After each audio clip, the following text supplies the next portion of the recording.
வணக்கம் நண்பர்களே.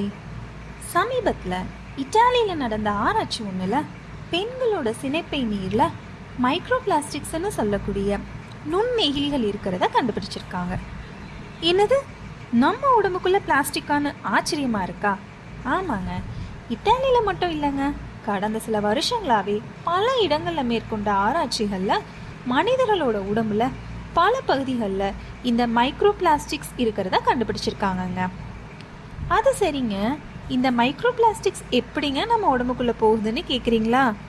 வாங்க, அதை பற்றி தெரிஞ்சுக்கிறதுக்கு முன்னாடி இந்த பிளாஸ்டிக்ஸ்னால் என்ன, எதிலிருந்து வருதுன்னு ஒரு குட்டி கதை சொல்கிறேன். சுமார் பல ஆயிரம் கோடி வருஷங்களுக்கு முன்னால் கடல் நீரில் அதிக அளவு இருந்த ஜூ பிளாங்டான் மற்றும் ஃபைட்டோ பிளாங்டான்ஸ்னு சொல்லக்கூடிய நுண்ணுயிரிகள் இருந்ததுக்கப்புறம் கடலுக்கடியில் இருக்கிற நிலமட்டத்தில் படிஞ்சிச்சு. நாளடைவில் அதுக்கு மேலே மணல் படிய நடுவில் இருந்த நுண்ணுயிரிகள் நீரோட மேல் அழுத்தத்தினாலேயும் பூமியினுடைய வெப்பத்தினாலேயும் மக்கி எண்ணெயாக உருமாறுச்சு. பூமியின் டெக்டோனிக் தட்டுகளின் மறுஅமைப்பினால கடலுக்கு அடியில் இருந்த எண்ணெய் நிலப்பரப்புக்கு அடியில் வந்து சிறு துளைகள் வழியாக கசிஞ்சு மேல் பகுதிகளில் தேங்குச்சு. ரிக் மிஷின் அப்படிங்கிற ஒரு இயந்திரத்தால் மேலே எடுக்கப்படக்கூடிய இந்த எண்ணெயை தான் நாம் க்ரூட் ஆயில் அல்லது கச்சா எண்ணெய்னு சொல்கிறோம். க்ரூட் ஆயிலுக்கும் பிளாஸ்டிக்கும் என்ன சம்மந்தம்னு கேட்குறீங்களா? க்ரூட் ஆயிலை சுத்திகரிக்கிற முறையின் போது உருவாகிற நாஃப்தாவை சூடு பண்ணி செயலாக்கம் பண்ணும்போது தான் பிளாஸ்டிக் தயாரிக்க பயன்படுத்துகிற எத்தைலின், ப்ரொப்பைலின் போன்ற மோனோமர்களும் அவை ஒன்றோடு ஒன்று சேரும்போது கிடைக்கிற பாலிஎத்திலின், பாலிப்ரொப்பைலின் போன்ற பாலிமர்களும் உண்டாகுது. அப்படி கிடைக்கிற இந்த பொருட்கள் நுண்துகள்கள், அதாவது பவுடர் வடிவத்தில் இருக்கும். இந்த நுண்துகள்களை தான் சூடுபடுத்தி திரவமாக மாற்றி தொழிற்சாலைகளில் நமக்கு வேணுங்கிற உருவங்களிலும் அளவுகளிலும் பிளாஸ்டிக் பொருட்களாக செய்கிறாங்க.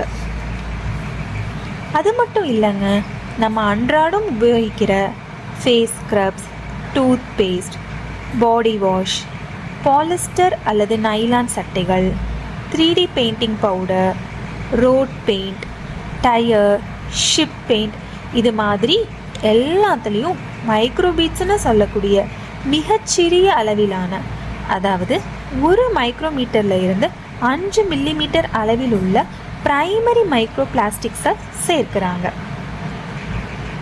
பிளாஸ்டிக் பொருட்களை வாங்கி உபயோகிக்கிற நாம் உபயோகத்துக்கு அப்புறம் அதை முறையாக அப்புறப்படுத்தலைன்னா நிலத்தில், நீர்நிலைகளில் தேங்கி சூரிய ஒளியின் வெப்பத்தாலையும் கடல் அலை மற்றும் காற்றின் உராய்வுனாலையும் உடைஞ்சு செகண்டரி மைக்ரோ பிளாஸ்டிக்ஸ்னு சொல்லக்கூடிய 1 மைக்ரோமீட்டர்லேருந்து 5 மில்லிமீட்டர் அளவிலான நுண்துகள்களாக மாறுது. அதிக அளவு மைக்ரோ பிளாஸ்டிக்ஸ் இருக்கிற நீரில் வளர மீன்களை நம்ம சாப்பிட்றதாலையும் அந்த நீரை சரியாக சுத்தகரிக்காமல் குடிக்கிறதாலையும் மைக்ரோ பிளாஸ்டிக் மாசுபடைஞ்ச மண்ணில் வளர செடிகள், காய்கறிகள், பழங்கள் சாப்பிட்றதாலையும் மற்றும் மாசுபடைஞ்ச காற்றை நாம் சுவாசிக்கிறது மூலமாகவும் இந்த நுண்கழிவுகள் நம்ம உடம்புக்குள்ளே போகுதுன்னு சொல்லலாம். முக்கியமாக வயிற்றுலையும் குடலையும் தான் அதிகமாக தேங்குது. அது மட்டும் இல்லாமல் நுரையீரல், கல்லீரல், நஞ்சுக்கொடி, ஏன் மூளையில் கூட சேரதா சொல்கிறாங்க.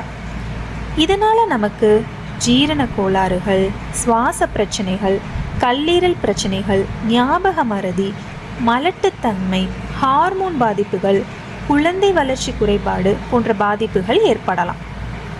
சரிங்க, இதிலிருந்து நம்மளை எப்படிங்க பாதுகாத்துக்கிறதுன்னு கேட்குறீங்களா? வாங்க சொல்கிறேன்.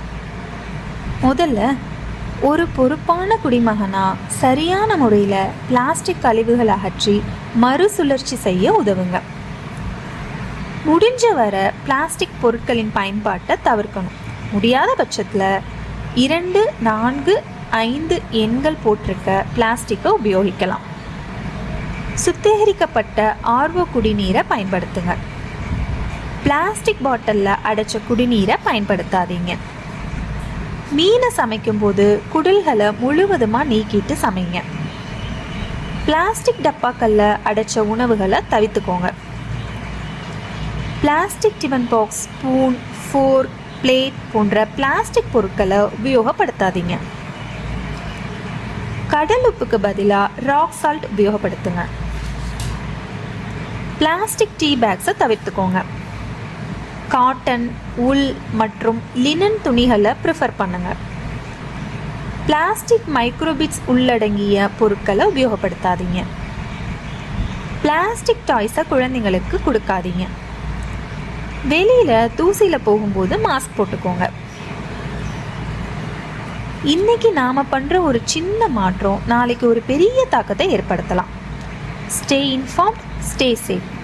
வணக்கம். மற்றும் ஒரு காணொளியில் சந்திக்கலாம்.